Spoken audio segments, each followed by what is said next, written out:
Would you like to introduce yourself to the camera? Yes, my name is Tiffany. I'm 27 years old, and I go by she, her. Awesome. How long have you been climbing? I've been climbing for probably around like 2 to 3 years. I would say like closer to the 3-year mark now. Right. How would you describe queer climbing culture? So, story time a little bit. So I joined climbing with my best friend Maverick. And I'll let him kind of talk more about his story on himself, but he's kind of helped me like open up as a person and open up as in my sexuality as well. I came from a very strict household. I grew up like very religious, and that's always been something that's stuck with me even now, and things I'm still trying to unlearn, because I came out as bi and my parents didn't really accept that at all, which made me hesitate into like dating, like women or anything like that, because I knew that I didn't want to upset my family. So if I were to do anything like that, like I just hesitated a lot. I had a lot of queer friends. My parents didn't know that, obviously, and it was just really nice to have that community there. When I started climbing, I noticed that there's a huge community in climbing as well, and I was like, this is amazing, this is really fun. And I tried like various other queer climbing groups, and I always found like so much joy in that. I loved like the community. Everyone is there to make friends. I mean, everyone in the climbing community is already there to make friends and everything, but I feel like it's just completely different with like the queer climbing group, because we all have like the same mindset, you know? We all have the same kind of like beliefs really too. So it's really easy to kind of click and actually form really meaningful friendships. Like I've formed so many friendships in Fruity Pebbles. My friendship with Maverick has blossomed more than like any other friendship, just because again, we have that same core belief. And I think that's why queer climbing groups like that are just like super powerful. And yeah.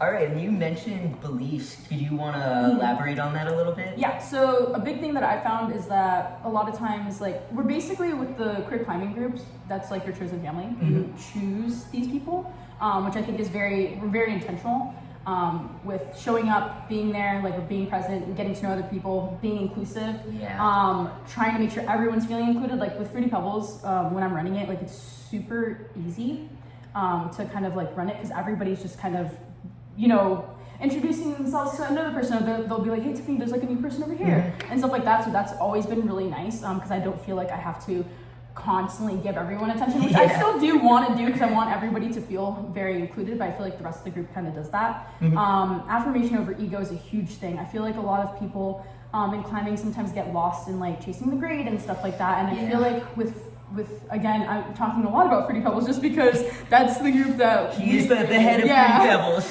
But I feel like we don't really have that problem. Like everyone kind of climbs together, which is really, really fun, and I enjoyed that a lot. So a huge game that we play is like takeaway and stuff, just to make sure everyone's included. Everyone's cheering each other on. No one's kind of like pressuring anybody to go past like a certain level. If somebody's not feeling comfortable, then obviously like they're not, you know what I'm saying? Like you're not gonna push them to a limit or anything like that. What culture were you hoping to create when you founded Fruity Pebbles? So there's a couple things that I looked for, and things that come up to the top of my head was, one, making sure that everyone feels very included. I don't want anybody to feel like there's any cliques or anything that's been formed or anything like that.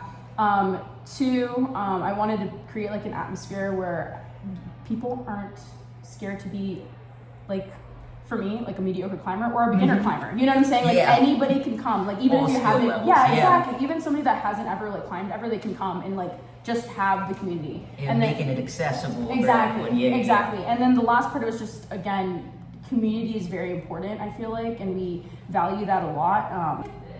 I feel like for a long time, and I feel like listening to other people's stories in Fruity Pebbles, we all kind of have different but similar stories, and we've always felt either rejected, felt weird, like felt out of place and stuff like that. So I feel like in a place where we've all felt that way, we strive to not have other people feel that way, which again doesn't leave room for any gossiping or talking bad about others. It's just all about like uplifting each other. Yeah, especially during a time when queer people in sports is such like a hot topic.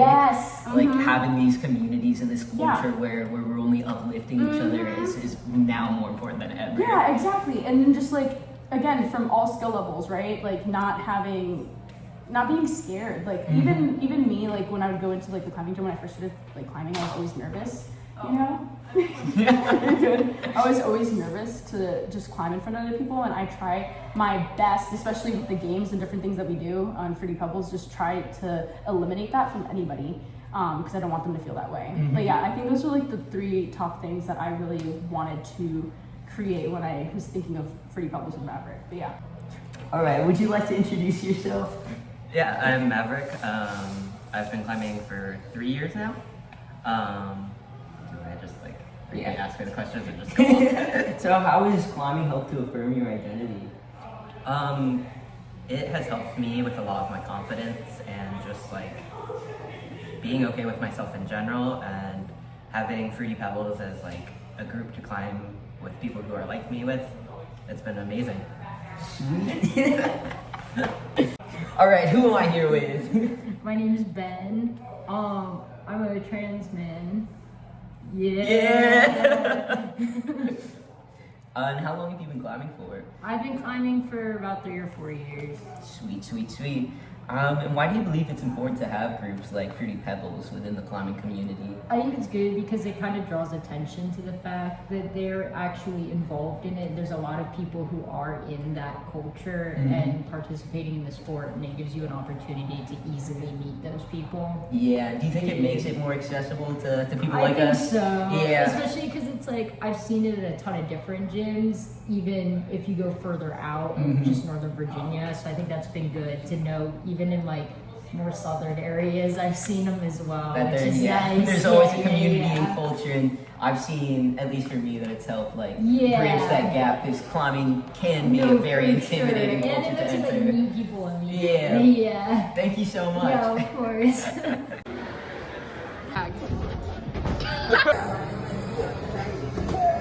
I'm just giving you a Kit Kat.